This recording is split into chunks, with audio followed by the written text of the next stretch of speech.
Hi everyone, very good morning. कैसे हैं आप सभी लोग? मैं अश्विन, स्वागत है आप सभी का मेरे यूट्यूब चैनल पे। और आज से हम एक नई चीज़ की शुरुआत करेंगे, वो है डेली वोकैब। हाँ, इसमें हम क्या करेंगे, अब से रोज़ सुबह मॉर्निंग में 10 बजे के आसपास कुछ इम्पॉर्टेंट वर्ड्स आपके सामने लेकर आएंगे। तकरीबन रोज़ हम 5 ऐसे वर्ड्स लेके आएंगे जो काफ़ी इम्पॉर्टेंट होंगे। उनका मीनिंग आपको क्लियर किया जाएगा, उनके यूजेस बताए जाएंगे और फिर उनके सिनोनिम्स एंटोनिम्स भी बताए जाएंगे। जब इतना कुछ किया जाएगा तो इस सेशन के बेनिफिट्स कहाँ कहाँ होंगे, सुनिए। जब आपको सिनोनिम्स एंटोनिम्स वर्ड के क्लियर किए जाएंगे along with the meaning of the word, तो फिर आपको इसका बेनिफिट सिनोनिम्स एंटोनिम्स वाले सेक्शन में मिलेगा। और जब हम ये भी बताएंगे कि इस वर्ड के ये पर्टिकुलर यूजेस हैं, मेरी बात आप सुन रहे हैं, जब हम आपको ये भी बताएंगे कि इस वर्ड को यहाँ पर यूज़ किया जाता है, इन सिचुएशंस में ये वर्ड यूज़ होता है, तो आपको ये पता चलेगा कि ये वर्ड यहाँ यूज़ होता है, ऐसी परिस्थितियों में इसको आना चाहिए। तो फिलर्स में, क्लोज टेस्ट में इसकी आपको बहुत मदद मिलेगी। मेरी बात आप समझ रहे हैं? तो ये जो सेशन है कई मायनों में आपके लिए हेल्पफुल होने वाले हैं। इसमें आप सिनोनिम्स एंटोनिम्स की भी प्रैक्टिस कर सकेंगे, और एक बहुत ही बड़ी बात कि आपको जो वर्ड का डेडिकेटेड यूज़ मालूम होगा। ये बहुत बड़ी प्रॉब्लम है। तमाम ऐसे स्टूडेंट्स होते हैं जिनकी वोकैबलरी बहुत स्ट्रांग होती है, लेकिन किस तरीके से स्ट्रांग होती है? उन्हें शब्द का मीनिंग मालूम होता है, they know the synonyms of that word, उन्हें एंटोनिम्स भी मालूम होता है, but when it comes to use that word in a sentence they are dumb. मेरी बात आप समझ रहे हैं कि जब बारी आती है उस वर्ड को किसी सेंटेंस में यूज करने की, से so then they do not know how to do so. तो ये एक बहुत बड़ा चैलेंज है, समस्या है, क्योंकि मैक्सिमम स्टूडेंट्स ऐसे डिक्शनरीज से पढ़ते हैं जो इंग्लिश टू हिंदी होती हैं, जिसमें वर्ड का मीनिंग दिया होगा और उसके सिनोनिम्स एंटोनिम्स दिए होंगे। ऐसी डिक्शनरीज बहुत कम लोग पढ़ते हैं जिसमें यूजेस भी बताए गए हों, डेडिकेटेड यूजेस बताए गए हैं। तो हमारा झुकाव इस तरफ बहुत ज़्यादा रहेगा। यकीन मानिए, जब आपको शब्द का प्रयोग मालूम होगा तो ही आप कह सकते हैं कि हाँ, मुझे इस वर्ड का कंप्लीट नॉलेज है। चलिए शुरू करते हैं। जो भी लोग लाइव जुड़ चुके हैं, thank you so much for joining me live. चलिए आगे बढ़ते हैं।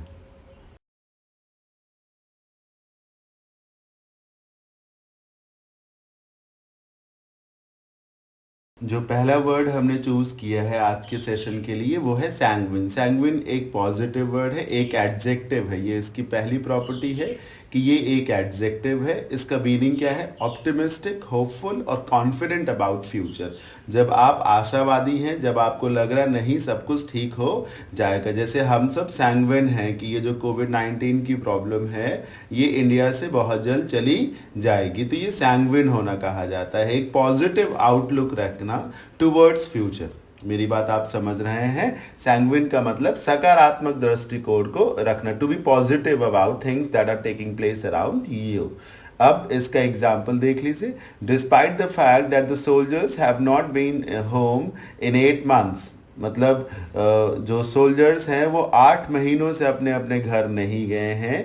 They are still sanguine about seeing their family soon, लेकिन उन्हें बहुत उम्मीद है कि वो बहुत जल्द से जल्द अपने परिवार वालों से मिल सकेंगे। 8 महीने हो गए हैं सोल्जर्स को अपने घर वालों से मिले हुए, उन्होंने अपने फैमिली को 8 महीनों से नहीं देखा है, लेकिन वो बहुत होपफुल हैं, बहुत सैंग्विन हैं कि जल्द ही वो अपने परिवार वालों से मिलेंगे। जैसे हम सभी लोग तकरीबन 1 महीने से अपने अपने घरों पे बैठे हुए हैं। आप कोचिंग नहीं अटेंड कर पा रहे, हम जैसे टीचर्स पढ़ा नहीं पा रहे हैं, आप सबके घर में बड़े बड़े भैया बहन पेरेंट्स अपनी अपनी नौकरी नहीं करने जा पा रहे हैं, लेकिन हर कोई पॉजिटिव सोच रहा है, हर कोई इस बात को लेकर उम्मीद बांधे हुए है कि जल्द से जल्द सब कुछ नॉर्मल हो जाएगा, everything will be normal and will go out once again, है ना। तो ये सैंग्विन आउटलुक हम लोगों ने मन के भीतर रखा हुआ है।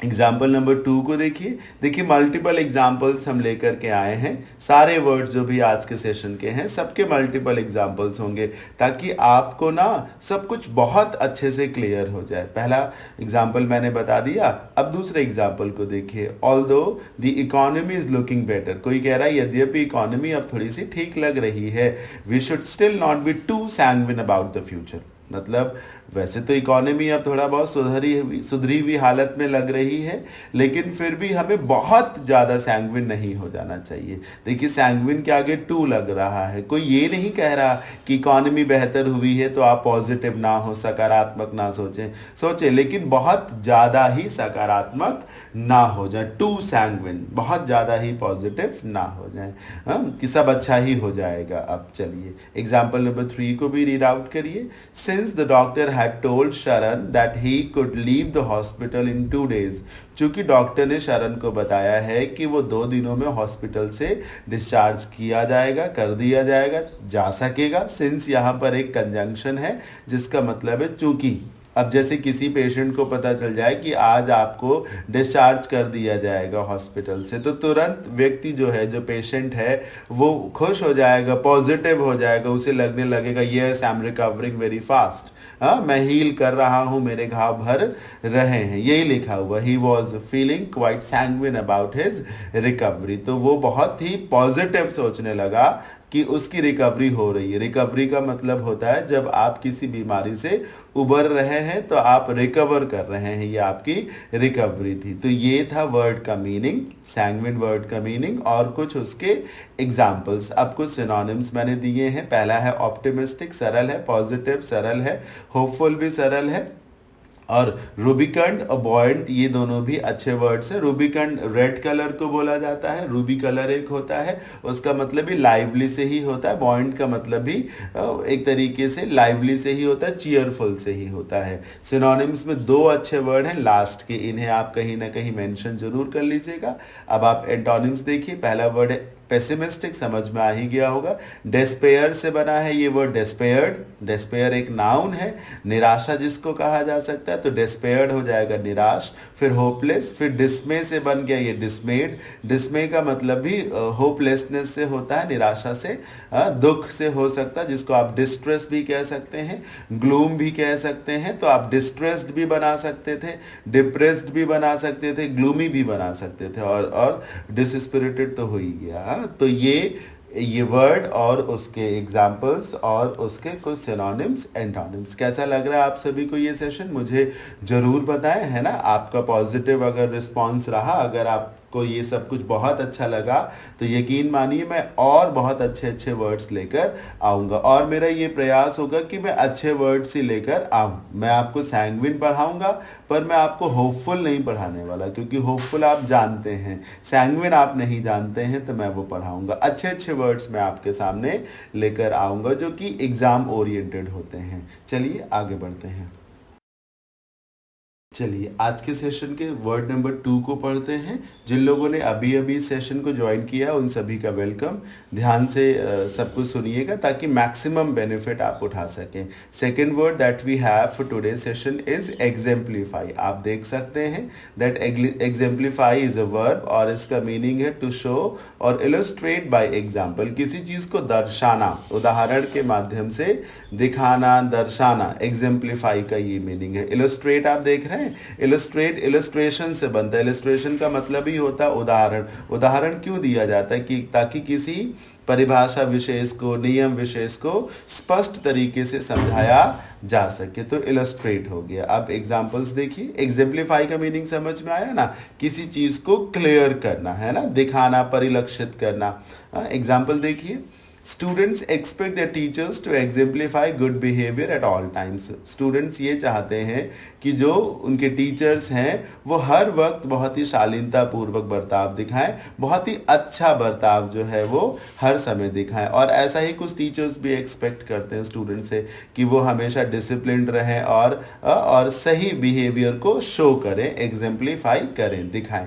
सेकेंड एग्जाम्पल रीड आउट करिए। The high school drop outs. Drop outs का मतलब होता है जब स्टूडेंट्स पढ़ना छोड़ दें, मतलब स्कूल आना खास तौर पे जब वो बंद कर दें। The high school dropouts, school में जो बहुत ज़्यादा ड्रॉप आउट्स हो रहे हैं, स्टूडेंट्स ने आना बंद कर दिया है। It exemplifies what is wrong with today's public school system. इससे पता चलता है कि आज का जो पब्लिक एजुकेशन सिस्टम है वो कितना ज़्यादा खराब हो चुका है, क्या उसके साथ समस्याएं हैं जो इतने सारे स्टूडेंट्स जो हैं स्कूल से छोड़ देते हैं, पढ़ाई को इन बिटवीन ही क्विट कर देते हैं। एग्जाम्पल नंबर 3 को पढ़िए। आप सभी को समझ में आ रहा हो तो लाइव चैट के माध्यम से बताते रहें मुझे। मैं देखिए एक एग्जाम्पल से ही नहीं रुक रहा, 2 एग्जाम्पल हैं, कहीं कहीं पर 3 एग्जाम्पल्स हैं। क्यों? Just to make you sure और just to make myself sure कि आपको समझ में आ रहा है। तीसरा एग्जाम्पल भी देख लीजिए। द मिशनरी, मिशनरी आप जानते हैं ऐसे भले लोग जो किसी अच्छे मिशन पर दुनिया में निकलते हैं, समाज की भलाई के लिए जगह जगह जाते हैं और अच्छी अच्छी बातें करते हैं, अच्छी अच्छी बातें बताते हैं, खासतौर पे जो रिलीजियस प्रीचिंग्स देते हैं, जो धर्म के अच्छे मूल्यों को दुनिया को बताते हैं। द मिशनरी हैज चोजन, ये चूज का थर्ड फॉर्म है। चूज, चोज और चूजन नहीं होता, इट इज चोजन, CHOSEN। आप गलती से भी कभी CHOOSEN चूजन ना रखिएगा, गलती हो जाएगी आपसे।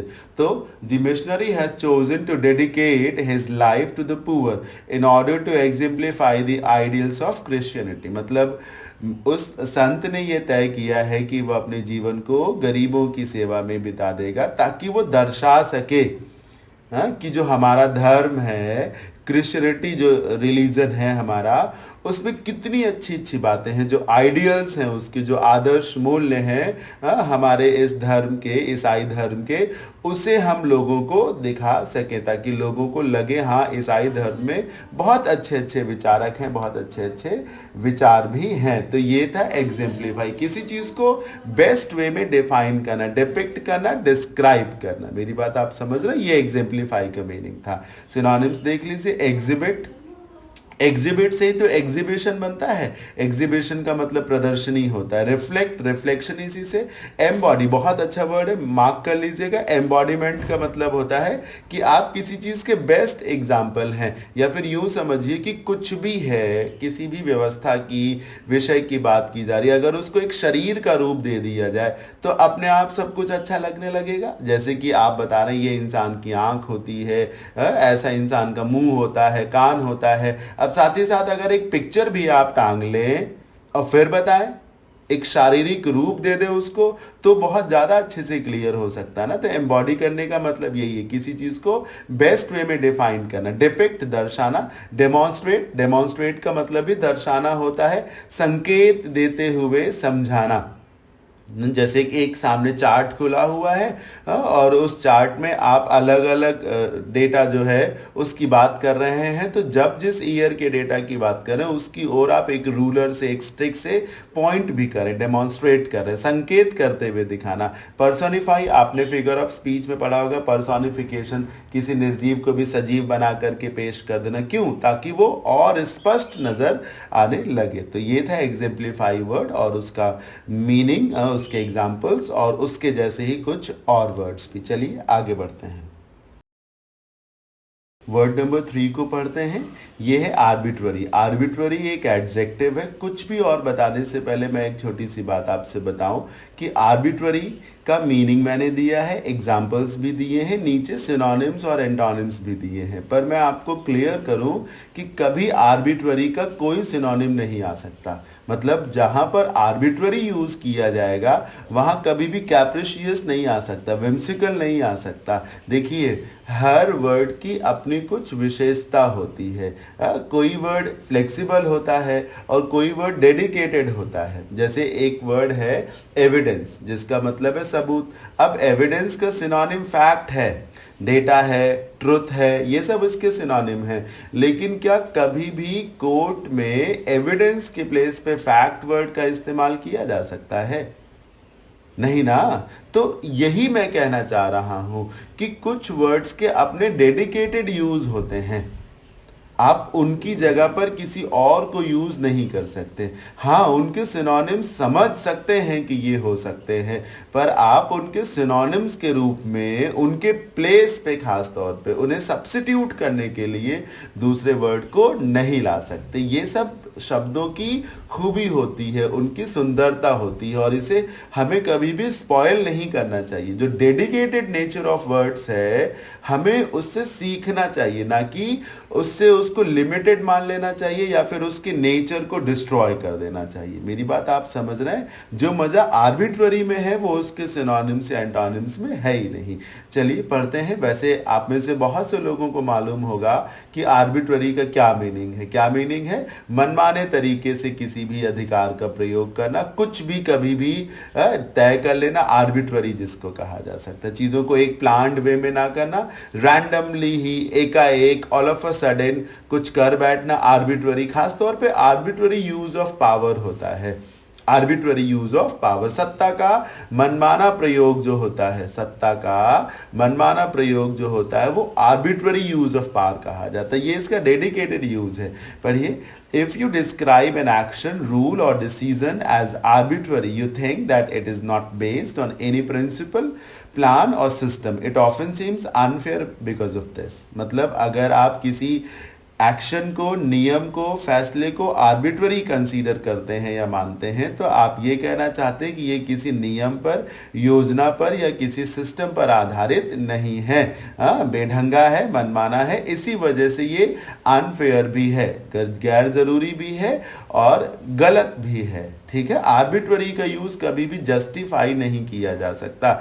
It carries negative meaning. Arbitrary is never a positive word. Example को पढ़िए। जैसा कि मैंने कहा ये एक लीगल वर्ड है, फॉर्मल वर्ड है, तो एग्जाम्पल्स भी संभवतः फॉर्मल ही होंगे इसके। पहला एग्जाम्पल कहता है व्हेन द जज started making arbitrary rulings. Rulings का मतलब फैसलों से हो सकता है। तो जब जज ने मनमाने फैसले देने शुरू कर दिए, जिसको मन किया रिहा कर दिया, जिसको मन किया सजा दे दी, है ना, that were not based on the law, जो कि नियम पर आधारित, कानून पर आधारित थे ही नहीं, वॉज रेप्रीमैंडेड बाय द प्रेसिडेंट। फिर राष्ट्रपति महोदय, जो कि जज से ऊपर की अथॉरिटी होते हैं, उन्होंने डांटा उस जज को, उन्होंने उस जज को डांटा। कहीं लिख लीजिए, रेप्रीमैंड का मतलब डांटना, फटकाना। रेप्रीमैंड में MAND, मैंड एक रूट वर्ड है जो कि मेंशन किया गया। जल्द ही जब अल्फाबेट M आएगा तो वहां पर हम मैंड रूट वर्ड भी आपको पढ़ाएंगे। फिलहाल इसका मीनिंग होता है डांटना। क्या मीनिंग होता है? डांटना, फटकारना जिसको कहा जा सकता है। एग्जाम्पल नंबर 2 देखिए, if your bank charges you arbitrary fees. अगर आपका बैंक आपसे कभी भी कुछ भी पैसा मांग लेता है, एटीएम के ये चार्जेस हैं, आपको जो मैसेजेस भेजते हैं उसका ये चार्जेस है, चेक बाउंस हो गई तो हम इतना ही चार्ज करेंगे, मिनिमम बैलेंस आपने मेंटेन नहीं किया तो इतना चार्ज कर लेंगे, ये आर्बिट्ररी फीस है जो कि RBI ने कहीं बताई ही ना हो। You should look for a new place to store your money. ऐसे में आपको उस बैंक को छोड़ देना चाहिए और दूसरे बैंक में जाना चाहिए। इनफैक्ट आपको ऐसा नहीं करना चाहिए। You should take this matter to the banking ombudsman, है ना, जो बैंक का लोकपाल होता है उसके पास आपको इस मामले को लेके जाना चाहिए। ट्रिब्यूनल होता है उसके पास ले जाना चाहिए अगर आपसे आपका बैंक बेढंगे तरीके से मनमानी फीस वसूल करना चाहता है तो। एग्जाम्पल नंबर 3 पढ़िए, आर्बिट्ररी अरेस्ट। अरेस्ट का मतलब है किसी को भी अरेस्ट कर लेना, किसी को भी अरेस्ट कर लेना। एंड डिटेंशन, डिटेंशन का मतलब है लोगों से पूछताछ करना, किसी स्थान विशेष पर उन्हें बंद कर देना विदाउट एडिक्वेट मटीरियल एविडेंस। बहुत अच्छा वर्ड लिखा है मैंने, पर्याप्त वाजिब सबूत ना हो। मटीरियल एविडेंस का मतलब है ऐसे एविडेंस जो वास्तविकता से संबंधित हो, जो जेन्युइन हो, जिन पे अमल किया जाना चाहिए, जिन पे विश्वास किया जा सकता हो। मटीरियल एविडेंस जिसमें रियलिस्टिक हो, जो रियलिस्टिक हो एक तरीके से। तो arbitrary arrest and detention without adequate material evidence are common in an autocratic system। किसी तानाशाही समाज में, किसी तानाशाही तंत्र में किसी को कभी भी अरेस्ट किया जा सकता है, कभी भी उसे डिटेन किया जा सकता है, भले ही कोई सफिशिएंट मटेरियल एविडेंस ना हो तब भी। एडिक्वेट का मतलब पर्याप्त से होता है। तो आपने क्या देखा, तीनों एग्जाम्पल्स आर्बिट्ररी के वो जुडिशियल एग्जाम्पल्स थे, है ना, सिस्टम बेस्ड एग्जाम्पल्स थे। सिनोनिम्स देख लीजिए, कैप्रिशियस, व्हिम्सिकल, ये सब फिकल माइंडेड लोगों के लिए होते हैं, जिनको आप सनकी कह सकते हैं। वेम का मतलब ही होता है सनक। रैंडम कभी भी, सब्जेक्टिव, सब्जेक्टिव बहुत बढ़िया वर्ड है। सब्जेक्टिव यूज ऑफ पावर का मतलब है आप चुन चुन करके किसी को पीट रहे हैं या चुन चुन कर आप किसी पर हमला कर रहे हैं। जब आपका सब्जेक्टिव नेचर है तो फिर आप एक तरीके से डिस्क्रिमिनेट कर रहे हैं। मेरी बात आप समझ रहे हैं, डिस्क्रिमिनेट कर रहे हैं, सबकी भलाई की बात नहीं कर रहे हैं। जिसको टारगेट कर लिया बस उसी की बात। एंटोनिम्स कॉन्स्टिट्यूशन, लॉफुल, जो कुछ भी सही है। चूंकि आर्बिट्ररी मनमाना प्रयोग है तो वो गैर संवैधानिक हुआ, इसीलिए ऑपोजिट कॉन्स्टिट्यूशनल और लॉफुल हो जाता है। अच्छा वर्ड था इसलिए थोड़ा सा ज़्यादा समय मैंने दिया है। आपको कैसा लग रहा है मुझे बताते रहें। चलिए आगे बढ़ते हैं। और प्लीज़ अगर अभी तक आपने इस सेशन को, इस वीडियो को लाइक ना किया हो तो ज़रूर लाइक कर दें। आप से मुझे इसी सपोर्ट की एक्सपेक्टेशन है। बहुत सारे ऐसे टीचर्स हैं, लाइव पढ़ाते हैं, ऑनलाइन पढ़ाते हैं, अच्छा भी पढ़ाते हैं, पर मेजॉरिटी ऑफ टीचर्स ऐसे हैं जो बहुत ही ऑर्डिनरी, बहुत ही इजी कंटेंट पढ़ाते हैं ताकि बच्चे को बड़ा अच्छा लगता रहे। जब बच्चे को बिना मेहनत के सब कुछ अच्छा लगेगा ना तो उसको लगता है that yes I am talented. जबकि मैं चाहता हूं कि आपको आपकी असलियत मालूम हो। अगर आप टैलेंटेड नहीं है तो you need to be aware of that, ताकि आप अपने आप को टैलेंटेड बना सकें। ठीक है, चलिए आगे बढ़ते हैं। जो वर्ड नंबर 4 है आज के सेशन का, इट इज कंजेक्चर। मेरे हिसाब से ये भी बहुत ही स्टैंडर्ड वर्ड है। आप में से बहुत से लोगों को आता होगा लेकिन बहुत से लोगों को नहीं भी आता होगा। तो पहली प्रॉपर्टी इस वर्ड की ये है कि that it is a noun, conjecture. और मैं आपको शॉर्ट में, सरल शब्दों में इसका मीनिंग बताऊं। ये एक प्रकार का अजम्पशन है, आंकड़ा है, आकलन है, आई एम सॉरी, आकलन है कि ये सत्य हो सकता है। मतलब जरूरी नहीं है कि वो सत्य हो, क्योंकि उस पर रिसर्च नहीं की गई है, वो रियल है इसका कोई प्रमाण नहीं है।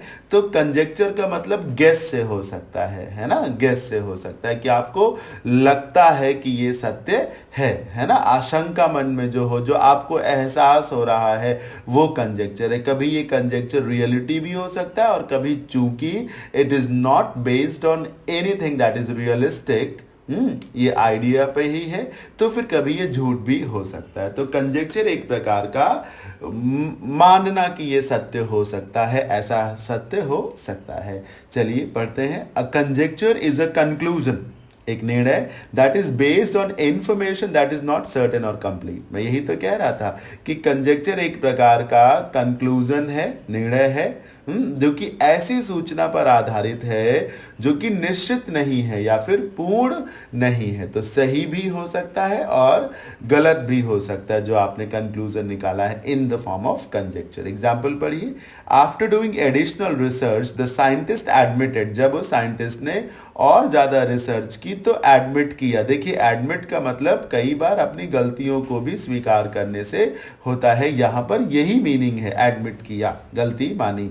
तो और अधिक रिसर्च करने के बाद उस साइंटिस्ट ने ये गलती मानी that his conjecture about the chemical reaction was incorrect, कि उसे जो लगता था कि ये प्रक्रिया होगी वो गलत था। पहले तो उसे लग रहा था that it is true, but when he did some more research on the same thing तो उसे लगा that his conjecture was false, हाँ, his conjecture was not true, वो it was not based on real information, तो incorrect था। मैं आपको जो बता रहा हूँ समझ में आ रहा है ना।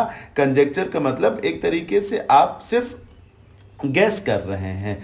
एग्जाम्पल नंबर 2 देखिए। While I have never met the teenage singer, but my conjecture about him is that he is a troubled young man with a bad attitude। मतलब कोई कह रहा है, एक सिंगर है, मुझे इस एग्जाम्पल को पढ़ करके याद आ रहा है, एक हॉलीवुड सिंगर है, शायद जस्टिन बीबर। आप में से बहुत से लोग बहुत बड़े बड़े फैन भी होंगे, लेकिन उनको लेके बहुत बार ऐसी भी न्यूज़ आती है कि वो एक बैड टेम्पर्ड मैन है। हाँ, वो स्मोकर, ड्रंकर, ये सब तो है ही, लेकिन थोड़ा सा एटीट्यूड भी उनका ठीक नहीं है। अगर आप मेरी बात से समर्थन नहीं रखते हैं तो कोई बात नहीं, मैं एक एग्जाम्पल के नज़रिए से दे रहा हूं कि कोई कह रहा है कि वैसे तो मैं उस टीनेज सिंगर से, टीनेज जो यंग एज का सिंगर है उसको कहेंगे, से मिला नहीं हूं, लेकिन मेरा आकलन मेरी जो गणित कहती है, मुझे जो आशंका है उस व्यक्ति को लेकर, वो ये है कि he is a troubled young man with a bad attitude. वो एक अच्छा व्यक्ति नहीं है ना, हमेशा उलझा हुआ रहना, और बैड टेम्पर्ड का आदमी है, वो खराब व्यवहार का आदमी है। सिनोनिम्स बहुत अच्छे हैं, ध्यान से समझिएगा। सरमाइज, सपोजिशन, ये दोनों वर्ड्स आप लिख लीजिए। सरमाइज को याद कर लीजिएगा। सपोजिशन तो आप सपोज से भी समझ सकते हैं, सपोज करें ऐसा हो, मानना, वो कभी सही भी हो सकता है, गलत भी हो सकता है। स्पेकुलेशन, आशंका। इन्फरेंस, जब कभी आप किसी पैराग्राफ को पढ़ते हैं तो उसको पढ़ करके आप जो मीनिंग निकालते हैं वो इन्फरेंस है। जरूरी तो नहीं कि आप जो मीनिंग निकाले वो गलत हो, और ये भी सर जरूरी नहीं कि जो आपने अर्थ निकाला है वो सही भी हो। तो इन्फर तो आप कर रहे हैं ना किसी सामने लिखे पैराग्राफ को। हो सकता है उस लाइन का मीनिंग कुछ और हो, आपने उसे इन्फर कुछ और तरीके से कर लिया, इसी को कॉन्स्ट्रो भी कहा जाता है। फिर अजम्पशन लिखा हुआ, आपको उम्मीद है इन सिनोनिम्स के माध्यम से और क्लियर हो गया होगा कंजेक्चर का क्या मीनिंग है। एंटोनिम्स, फैक्ट, श्योरिटी, सर्टेनिटी, सरल वर्ड्स हैं, ये हो गए। आप अच्छे अच्छे वर्ड्स को अपने हिसाब से नोट डाउन जरूर करते हुए चलें, और लेक्चर वाइज नोट डाउन करते हुए चलें, कहीं भी ना लिख लें, हाँ, ताकि आप जब इसे दोबारा देखें तो आप बेनिफिट ले। और इस बात को आप सभी लोग समझ लें कि जब मैं ये डेली वोकैब का सेशन लेकर आया हूँ, अब रोज होगा ये सेशन, तो आप टाइम टू टाइम हर एक सेशन को रिवाइज करें। इस बात के लिए तैयार रहें कि एक एक सेशन को आपको 5-5 बार रिवाइज करना पड़ सकता है। यही सब करते हैं, आप भी करेंगे। आज आपने ये सेशन देख लिया, अब आप 4-5 दिन बाद फिर से इस सेशन को देख लें, फिर कुछ समय के बाद देख लें। ये सब तरीके अपनाएं, है ना, फिर आप मैक्सिमम बेनिफिट उठा सकेंगे। चलिए आगे बढ़ते हैं, आज के सेशन के आखिरी वर्ड को भी पढ़ लेते हैं। The word number 5 for today's session is surly. You can see that surly is an adjective, और इसका मीनिंग है ill tempered और irritable, एक ऐसा व्यक्ति जो चिड़चिड़े स्वभाव का हो। इसकी हिंदी यही है, surly मतलब चिड़चिड़ा, जो कभी भी गुस्सा करने लगे, है ना, हाँ, तो उसको चिड़चिड़ा, उसी को हिंदी अंग्रेजी में सरली कहा जाता है। एग्जाम्पल देखिए, एडजेक्टिव है, इस बात को दिमाग में रखिएगा। चिड़चिड़ा क्योंकि किसी व्यक्ति विशेष का स्वभाव हो सकता है, तो विशेषण कहा जाएगा उसे। Read out the example number 1। It says the सरली मैन वॉज येलिंग एट। एक काम करिए, तुरंत लिख लीजिए येल एट, लिख लीजिए अपनी कॉपी में येल एट, जिसका मतलब है चिल्लाना किसी के ऊपर। Don't try to yell at me, why are you yelling at your children. गुस्साना, भड़कना, चिल्लाना। तो वो चिड़चिड़ा व्यक्ति जो है चिल्ला रहा था एट द वेटरेस। वेटरेस समझते हैं, जो खाना सर्व करे किसी होटल में, अगर फीमेल है तो वेटरेस, अगर मेल है तो वेटर।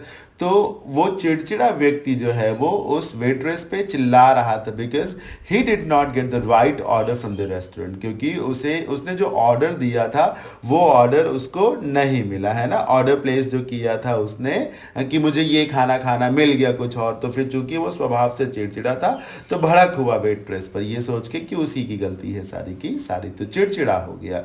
एग्जाम्पल नंबर 2 देखिए, someone with a headache may have surly attitude if everyone around them is too loud. ऐसा होता है कि आपको अगर सिर में दर्द है और फिर आप चाहते हैं कि एक शांत जगह आपको मिले, लोग ना बोले, ऐसे में अगर कोई चिल्ला रहा हो, आसपास के लोग काफ़ी तेज़ आवाज़ में बातें कर रहे हो, तो आपको गुस्सा भी आ सकती है, आप बहुत ज़्यादा खिन्न हो सकते हैं, चिड़चिड़े हो सकते हैं, है ना, यही लिखा हुआ है। एग्जाम्पल नंबर 3 को देखिए, मोस्ट पीपल टेंड टू। आप एक काम करिए, टेंड के साथ टू लगता है, इस बात को मार्क कर लीजिए, मतलब टेंड के बाद इन्फिनेटिव लगता है, ये मार्क कर लीजिए। टेंड का मतलब स्वभाव से हो सकता है कि ऐसा ही करेंगे, झुकाव से हो सकता है, इसी से टेंडेंसी बनता है। So most people tend to act early in the morning if they aren't used to waking up early. ऐसा होता है, हमें से बहुत से लोग सुबह जल्दी उठने के आदी नहीं होते हैं। अब जब आप अपने अपने यहाँ लखनऊ में थे या फिर जहाँ भी आप पढ़ाई कर रहे थे वहाँ थे, तब तो कोई बात नहीं, आपको जब मन किया तब आप उठे। लेकिन अब चूंकि लॉकडाउन है, एवरीबडी इज एट होम, और घर वाले चाहते हैं कि सुबह 5 बजे उठ जाए, 6 बजे उठ जाए, और हैबिट है 9 बजे 10 बजे उठने की। कुछ लोग मुस्कुरा रहे होंगे जिनकी ये हैबिट है। तो क्या होता होगा, गुस्सा आती होगी, अरे मम्मा क्यों जगा दिया, अरे भैया क्यों जगा दिया, है ना, सरली हो जाना। तो यही लिखा हुआ, जो लोग सुबह जल्दी उठने के आदी नहीं होते हैं, तो अगर उन्हें कोई जल्दी उठा देता है तो बहुत गुस्सा होने लगते हैं, वो चिल्लाने लगते हैं उनके ऊपर। तो ये था सरली वर्ड, जिसका मतलब चिड़चिड़ा हो सकता है। सिनोनिम्स कुछ बहुत अच्छे वर्ड्स होंगे, जरूर उन्हें मार्क कर लीजिएगा। इरिटेबल तो इजी हो गया। क्रैब्ड एक बहुत अच्छा वर्ड है, मार्क कर लीजिए। सलेन, इरेसिबल, पीविश, पेटुलेंट, ये बहुत स्टैंडर्ड वर्ड है। कभी ना कभी संभावना है कि इन वर्ड्स को भी मैं डेली वोकैब के सेशन में भी लेकर आऊं, तो वो रिवीजन भी होगा आपका सरली वर्ड का। अभी आप सरली पढ़ रहे हैं तो पीविश, पेटुलेंट, इरेसिबल, सलेन, इनका रिवीजन हो रहा है। जब आप क्रैब्ड पढ़ेंगे तो हो सकता है सरली का रिवीजन। ये एक चेन है और चीजें घूम फिर के ऐसे आती हैं। एंटोनिम्स देखिए, amiable, humorous, affable, cordial, genial. जो पॉजिटिव है, सकारात्मक है, खुश मिजाज है, फ्रेंडली नेचर का है, वो उसका एंटोनिम हो गया। जो चिड़चिड़ा है, झगड़ालू है, वो सरली हो जाएगा, सिनोनिम हो जाएगा सरली का। चलिए आगे बढ़ते हैं। तो ये था आज का सेशन, जिसमें हमने 5 अच्छे अच्छे वर्ड्स आपको पढ़ाए। कैसा लगा आप सभी को सेशन? पहला वर्ड मैंने सैंग्विन पढ़ाया, एग्जेम्पलीफाई दूसरा वर्ड था, आर्बिट्ररी तीसरा वर्ड था, फिर कंजेक्चर पढ़ाया, और फाइनली मैंने अभी अभी आपको सरली वर्ड पढ़ाया। कैसा लगा आप सभी को ये सेशन? मुझे जरूर बताएं। अगर आपने अभी तक वीडियो को लाइक ना किया हो सके तो लाइक कर दें। अगर आपको ठीक ना लगा हो तो आप डिसलाइक भी कर सकते हैं, लेकिन थोड़ी सी और कोशिश करिएगा कि आप रीज़न भी स्पेसिफाई कर दें इन दी कमेंट बॉक्स। चलिए आज के लिए इतना ही। अपना अपना ध्यान रखें। कल शाम को मैंने आप सभी को रूट वर्ड्स का सेशन नंबर 5 पढ़ाया था। जिन भी लोगों ने अभी तक उसे ना देखा हो देख लें, और साथ ही साथ आज शाम को भी कुछ होगा। पॉसिबली हो सकता है फिल इन द ब्लैंक्स हो, या फिर रीडिंग कॉम्प्रिहेंशन हो, या फिर कुछ और भी हो सकता है। जो भी होगा आप सभी को पता चल जाएगा। तब तक के लिए अपना अपना ध्यान रखें। Take care, stay happy, stay safe. Thank you so much, bye bye.